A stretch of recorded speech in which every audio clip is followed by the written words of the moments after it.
How do I balance my child's weaknesses with their interests? And then once I've discovered my child's strengths, how do I incorporate developing these strengths into her learning environment? How do I provide time and space to sharpen my child's passions? Are these questions that you've been asking as you educate your children at home? I want to welcome you. You're going to enjoy today's conversation. I am going to be in a conversation. I have a guest with me today, and we're going to be talking about how to provide space for your children to discover, develop, and sharpen their strengths. This conversation is for you if you're looking for encouragement to stray off that standard path of education in order to provide a truly unique educational opportunity for your child.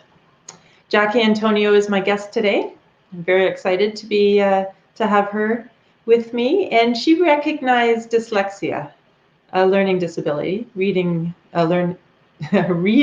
disability in her daughter, and she'll share her experiences educating her daughter as well as her son by providing space where they could discover, develop, and sharpen their unique interests, passions, and strengths while still acknowledging their weaknesses. My name is Diana Rolston, and I want to welcome you to Spark Homeschool Parent. Spark Homeschool Parent is an encouraging, non-judgmental community where we can share our questions, our doubts, our fears about homeschooling. You're going to enjoy today's conversation. If you want inspiration on how to focus on your children's strengths while still acknowledging her weaknesses, you're in the right place if you're looking for signs to look for when recognizing your children's interests and strengths. You're going to enjoy our conversation if you want ideas to incorporate your child's interests into his learning so that he can develop these interests. And you're in the right place if you're wondering how sharpening your child's passions benefits his life journey. Again, this is Spark Homeschool Parent, and I'm Diana Rolston. I really want to welcome you. Thank you for joining.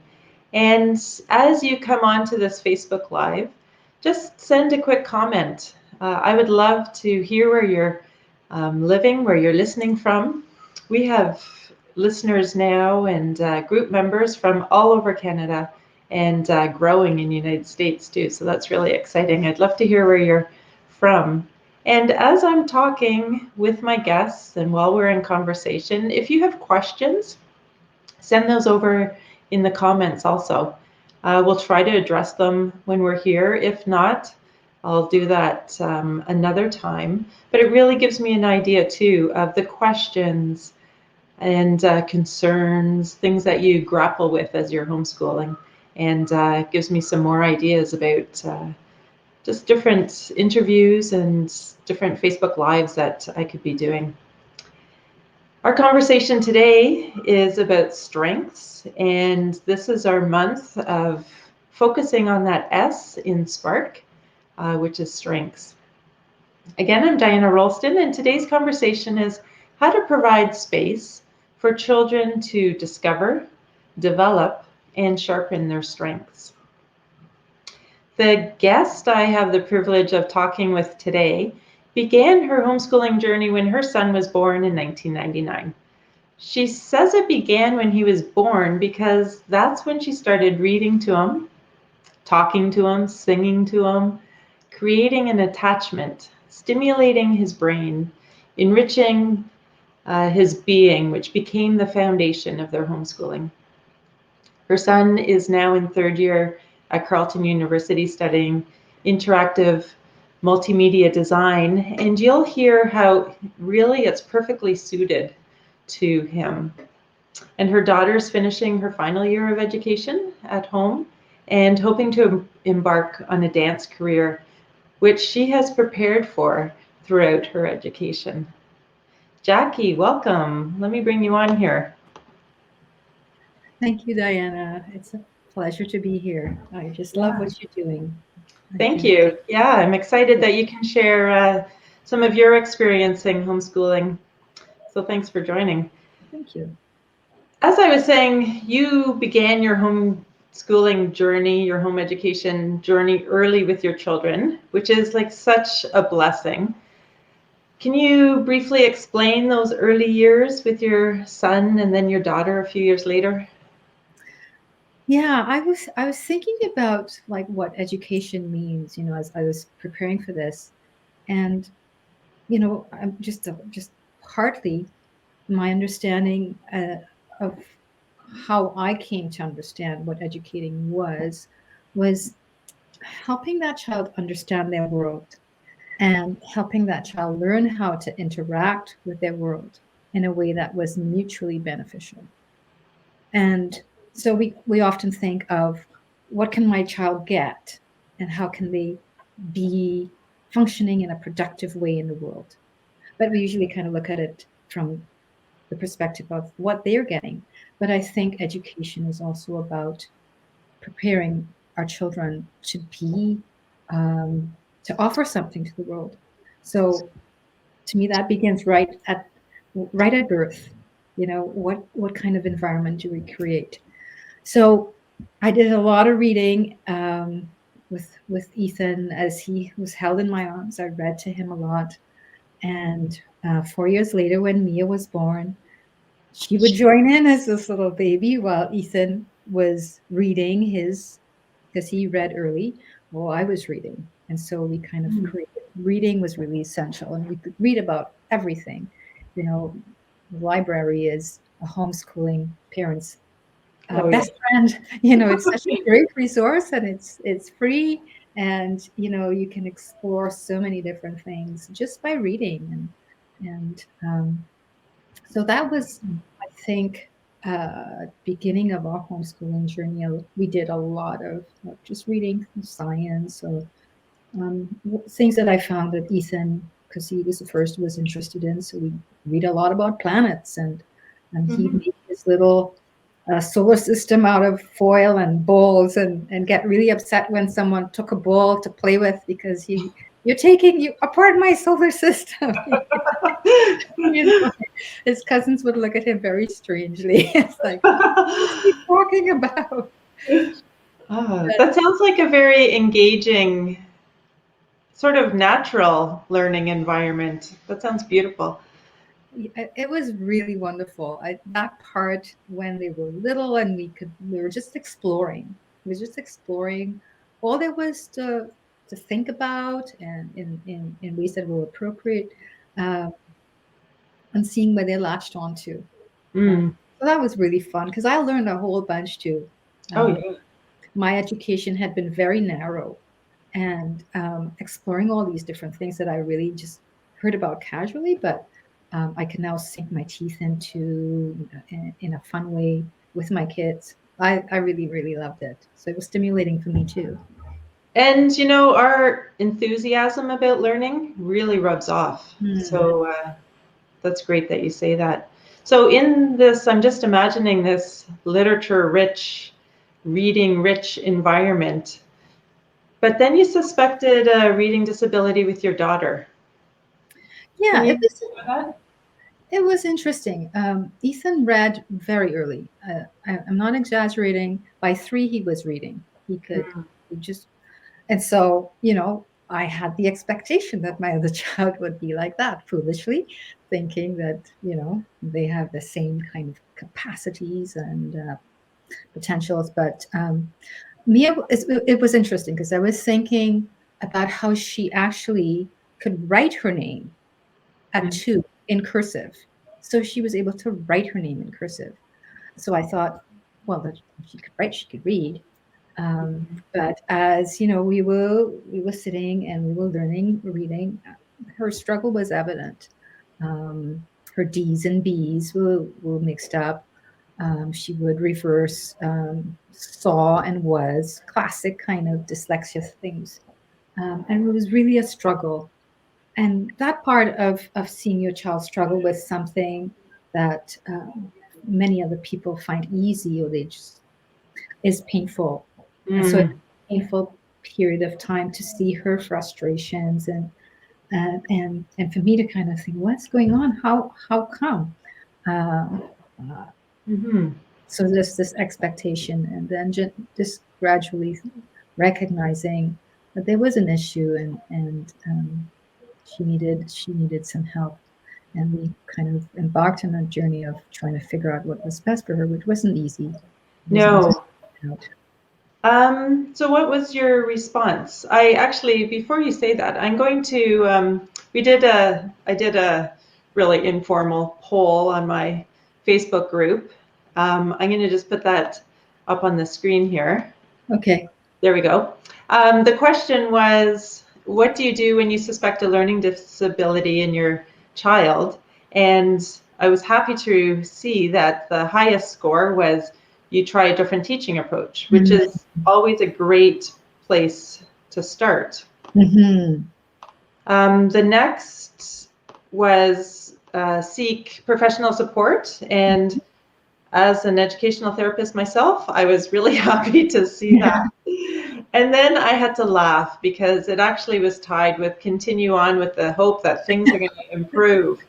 And I laughed because that sadly was my first response. And it wasn't until my children, sounds like you were much more on top of Mia's struggles, because it wasn't until my children were 12 that I really started to take it seriously and realize that maybe things aren't going to improve and maybe we need to do a quick intervention. And it was only at that time that I seeked out a professional support through a psychoeducational assessment.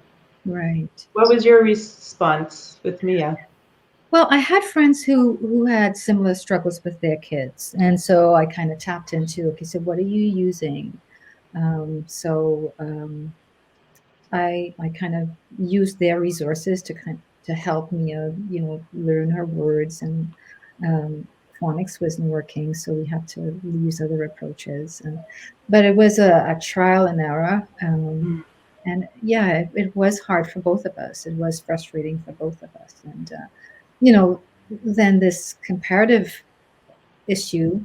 You see your brother, you hear that he reads and he's reading, and he has all these books that he's reading, and you see your own struggle, and for some time that was hard for Mia.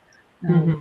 she began to have struggles with her self-image in terms of being smart, and that really is painful, because you can tell in interacting with your child that they have a way of understanding that is beautiful. Like, she's very intuitive. She would make these like inferences, just reading the Bible. She would see things that I go, wow, that I never thought of that. She That's just not, yeah, sorry, that's not uncommon with children with dyslexia. They mm, also have sharpened auditory often. I mean, every child absolutely is different, but read like comprehension of things that they hear and stories that they hear is, yeah, yeah. So that's that's great. it. And she would learn a song in no time. Mm. she she would hear the song and she would be singing all the lyrics, and I heard the song for years and I only knew the words. So I You was, don't even listen to the words. so I could tell that she had very evident strengths. And that was really good that we were able to see that we had that space to be able to pick that up, because if she were in a school setting, I may not have picked it up in the same way, and certainly there isn't that room to kind of hone in the way that you're teaching in school. And I know that there are resources, but in terms of just really providing that space to Mm. acknowledge your strengths, so that you're not tied into this one view of yourself. The weakness becomes more at the front. Yeah. Yeah. I'm just looking at a great comment from Ryan. He is a new listener to um, or participant in our group, and he just says he just loves the way that our conversations focus on more on the child's interests and um, yeah, but still recognizing the weaknesses. But congratulations to you because yeah, sometimes we can like really focus on those weaknesses. But then as a mom, you know too that it's the encouragement that you have to keep up with your child, and it's by acknowledging their strengths, and that's what really got her going, I guess.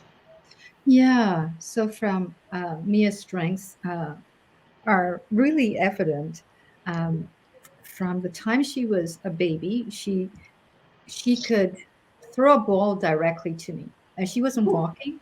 She would throw the ball directly to me. And the first time it happened, I thought, that's funny how you could do that. And then she did it consistently.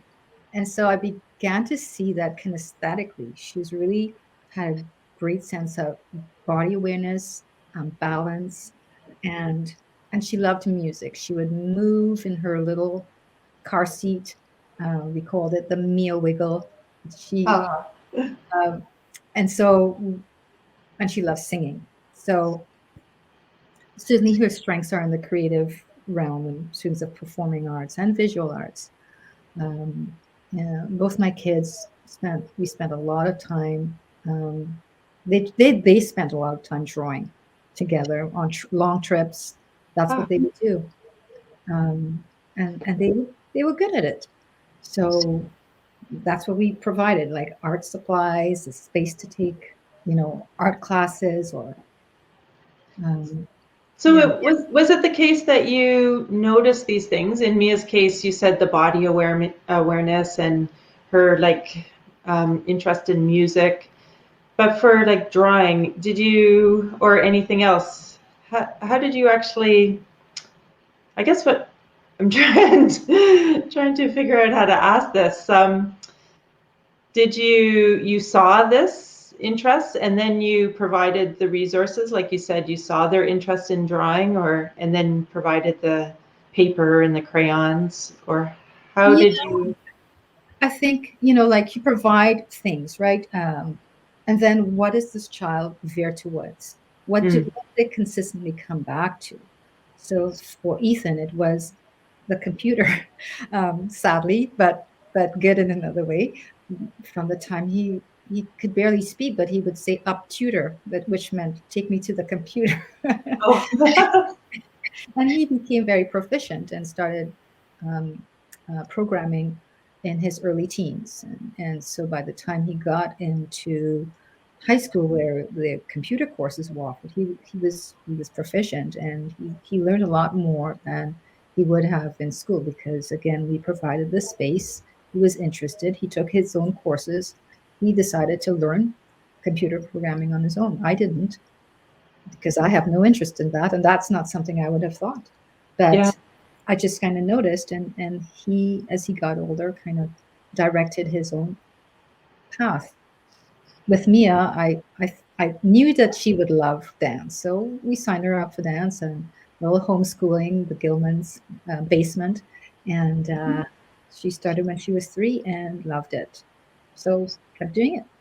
Um, Mm-hmm. not thinking that she would really pursue it to the extent that she has, but it became evident that as as she got older, that she was very proficient at dance, and that's what she's pursuing now.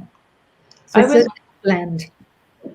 Yeah. Sorry to interrupt you. I want to just so that people can see how beautiful she is on her feet. I want to just post this picture that you provided of Mia. Mm. Just yeah, and clearly excels at that. Um, and then so the dance became sort of a course, I guess, that or like a part of the school week. And for Ethan, the computer programming became part of his learning also. How else did you incorporate um, the development of these skills into your children's learning environment?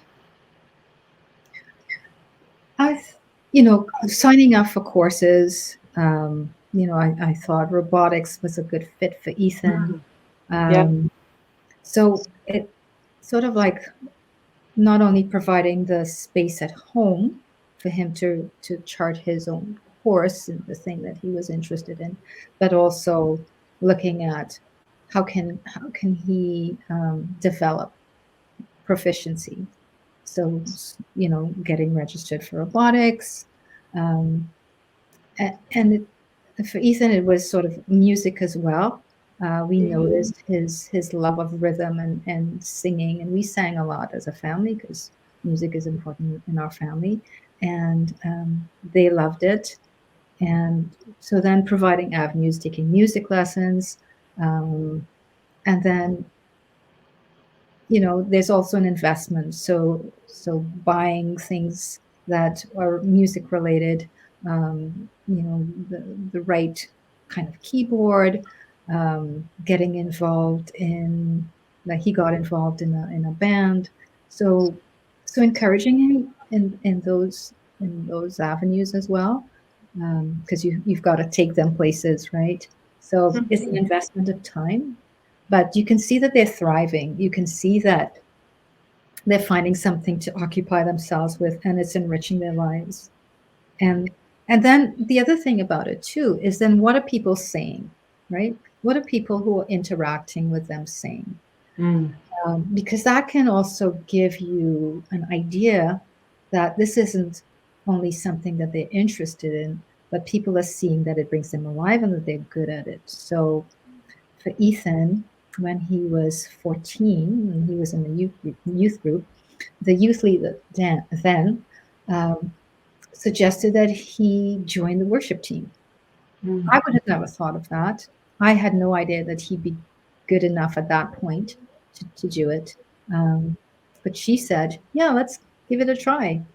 So listening to what other people are saying, because people are going to see them outside of the context in which you're living, um, and and taking that chance, kind of not restricting, having a larger vision than, well, you're going to do it this way and let's take it slowly, because opportunities come up. And that really opened up a huge door for him, and he's still up on a worship team playing the piano and singing.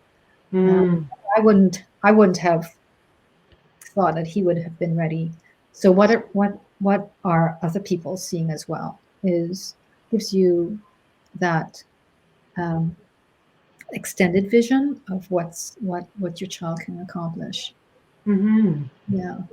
Yeah, I love that you say that because my interview next week, we're talking about the importance of mentors and getting out into the community. And that's, especially you were saying, like computers is not something that you know a lot about, have an interest about. But when your child is interested in something that we really can't help them a lot with, to get them out into the community, and they just like gravitate towards those people with similar interests, and it's just so encouraging to see our children interact with adults with the same interests, Yeah.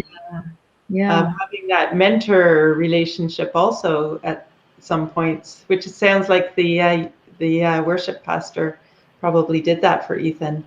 Absolutely.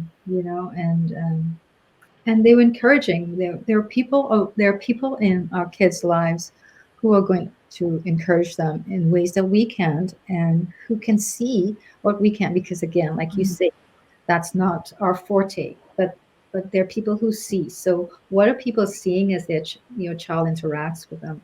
Um, gives us more information, and is a source of encouragement for them. Um, Hmm. yeah. I wanted to put onto the screen also, you sent over a portrait that Mia drew. So that's there. You can, our listeners can, or watchers can see that she is very creative. And then she's doing some baking. Yeah, it's all kind of. I think of Mia as, and maybe this is how we need to look at our children. I was thinking about this morning. We are made in the image of God, and there are aspects of God that each of us kind of we're we shine in. So what aspect is that? And for Mia, I think it's like she loves to create something beautiful, just as God creates. I mean, he's Mm. very pragmatic, and he's made like our earth rich with rare earth. minerals and all those things. But he's also created like flowers of so many varieties, and one kind of flower of so many varieties. And he didn't have to make the world beautiful for us, really, but he Mm. did it because that's an aspect of his character. And I think Mia's character reflects that desire to make things beautiful. And that's when she gets excited. Oh, someone has a birthday, I can make them a cake. And Ah, she and I would just make the cake. I'm not a good baker. I would just make the cake, but she has to make the cake beautiful. She's not satisfied and she has this really, really lovely skill of making things beautiful. ah. That So says a lot about her character too, and just wanting, having that caring aspect of her that she actually wants to do this for other people. yeah, So and she is now, or will be pursuing, or hoping to pursue a career in dance. And yeah, then Ethan, in his computer, his media arts, um, he has, you were saying, another year of that program. yeah, And yes, then he'll be possibly continuing on his education. So the work, well, I was going to say the work that you did, but the environment, the learning environment that you created clearly set them up to really succeed in what they are passionate about and their strengths. So congratulations on that. thanks. God's grace, really. And yeah, also because I mean, Mia will always have dyslexia. It's something that she can become a better reader, but will not probably be a novel writer or read extensively. But she's still going to, to reiterate that she's going to succeed. And for families that find that their children may have a disability in some area, by developing and recognizing and sharpening those strengths, Hmm. you can see that Mia is on the right path for success. So, Yeah, I'm so happy that God makes us that way, that there's something that we can shine in and thrive in. mm, And being open to that in your child is so critical for their self-image and for them to find the place that God has for them. hmm That's part of our role. Yeah. yeah. Oh, that's a beautiful way to end. Thank you so much. You're so welcome. Although the conversation can continue, no doubt. But thanks very much for joining me and sharing your experiences and the success of your children. I really appreciate it. My pleasure. And I'll just close off by saying this is Spark Homeschool Parent, and I'm committed to equipping you with the skills, the mindset to navigate this ever-changing homeschool journey. And these Facebook Lives are just a part of our conversation. We continue with encouragement and conversations, polls like the one that I mentioned today in the Spark Homeschool Parent Facebook group. So if you're not a part of that, then go to Facebook and become part of our group. And no doubt, if you're homeschooling, you know another homeschool family that just needs some encouragement and resources and would benefit from this group also. So share it, pass it on. I'm going to be here again next Friday at 1 o'clock with another guest. So I look forward to seeing you again. And I want to thank you again very much for joining us, Jacqui. You're welcome. It was my pleasure.